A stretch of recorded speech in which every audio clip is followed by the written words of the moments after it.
Hey, what's going on? I'm Matt O'Leary back with another video, and today we're going to be previewing the New York Jets going up against the Kansas City Chiefs. Before we get started, just wanted to mention that you can follow me on social media at Matt O'Leary NY. If you haven't already, please make sure to subscribe to the new podcast that's out every Wednesday, Just Jets. You can call in, leave me your question. I'll try to get to it on the show. And last but not least, check out Patreon, patreon.com/Matt O'Leary NY for bonus content if you're interested. Articles, podcasts, a whole bunch of stuff going on over there. So check it out if you are interested. So let's get into this. I'm not excited for this game at all. This is going to be bad. I had this one circled before the season even started as a bad matchup. Now, this Jets team is miles worse than anyone anticipated. They look like the worst team in football as they are 0-7 and don't have a win. They're going on the road to Kansas City. And we know Pat Mahomes, Andy Reid, and Eric Bieniemy, maybe future Jets head coach Eric Bieniemy, could be nice, are a firepower on offense. They're going to be very difficult to stop. And when you look at the DVOAs, which we always start with offensive DVOA, the Chiefs are number 1. Jets come in at 32. So you can't get any bigger of a difference there. The number 1 overall offense in DVOA to the 32nd ranked offense in DVOA. God almighty, that's brutal. On the defensive side, the Chiefs are 13th, so they have a pretty good defense. Jets are 20th. I got to give some credit to the Jets. They played a pretty okay game defensively. They only allowed 6 field goals. That's just a massive number. That's insane. 6 field goals. They were able to create a turnover on Josh Allen. And they very much so played a bend but don't break defense. And let's be honest, folks, they're on the field way too much. This is mostly on the offense. But yeah, not going to be a fun one, boys. All right, so Le'Veon Bell is who I want to talk about first because you have to know that a revenge game is coming. He had a few touches in his first game as a member of the Kansas City Chiefs. Obviously, he's going to be motivated against a coach who never wanted him. Let's be real. Adam Gase did not want him. That was a Johnson and McCagnon signing, if you ever saw one.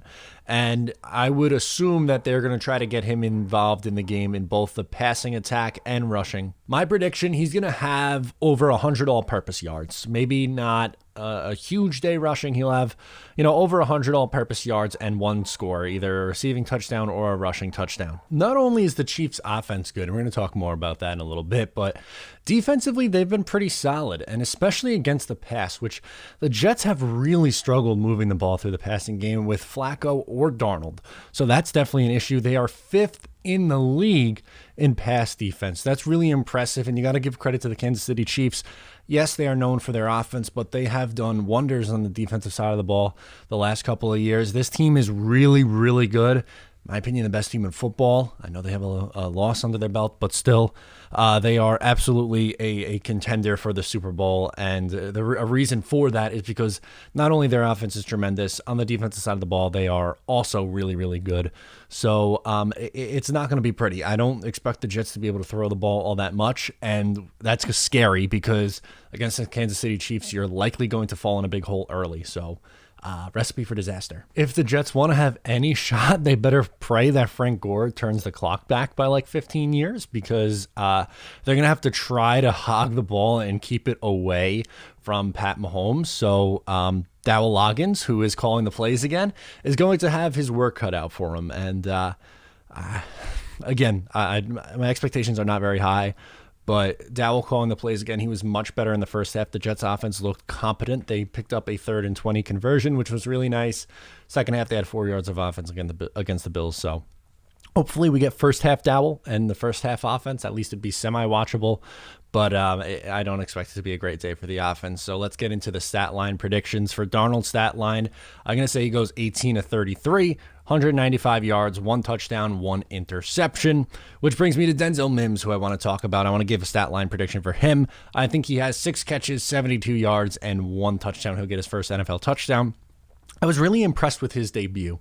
I don't think we can talk about that enough. That's definitely a positive when you look at this New York Jets team, is the young guys and the young kids playing well. And Denzel Mims looked the part in week 1. He had 4 catches, over 40 yards, and had a really nice block on the touchdown from LaMichael Pirine. He is someone who's going to play physical. He's big, he's fast, and a big red zone target. They tried to throw a fade to him, didn't really work in the first half, but ultimately here, I'm excited about Denzel Mims. And in the second half of this season, it better be the Denzel Mims show. I don't really care about Brashad Perriman getting the football. He's not going to be here next year. He's been disappointing. Maybe Chris Herndon and Jamison Crowder in the slot turn it around. That's if Jamison Crowder doesn't get traded. I'm kind of hoping he doesn't get traded. But as for Mims, I don't think you could have had a better debut.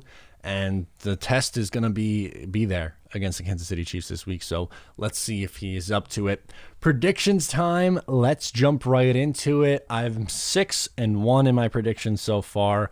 I'm going with the Kansas City Chiefs by a score of 44-10. I don't expect this game to be close at all. I expect the Chiefs to cover. The Jets have covered one game this entire year. The Jets have lost by almost double digits every single time. They lost by 8, and they lost by, I believe, 9 to Denver. I don't remember the score off the top of my head. That's on me, hand up. But this team consistently loses by double digits on the road. So I know the 19.5 sounds like a crazy number, but take the Chiefs this week. You'll thank me later. Let's check in with Casey and see who she likes this week. Casey, you're killing me. You can't take the Jets. Come on. She's a homer. She thinks there's going to be an upset. I'm not as confident. Let me know what you guys think in the comments, of course. But, God, it's things that we have to go through. Another 9 more games of this. But it looks like the tank is on, at least for this week, because I don't give the Jets any chance at all on the road. I know that there's not as many fans. I think it's a third of the fans that are usually at Arrowhead, but I mean, it's just they're better in every single area. They're better coached. They have a better quarterback. They have a better offense. They have a better defensive coach. They have a better defense overall. Special teams, maybe you give that to Brant Boyer, but it's not enough. It's not going to be enough, and I'm going to take the Chiefs 44-10, and the pain will just continue. So let me know in the comments down below what you think about this game, or on social media at Matt O'Leary NY. Make sure to subscribe if you're new here, and I will talk to you next time.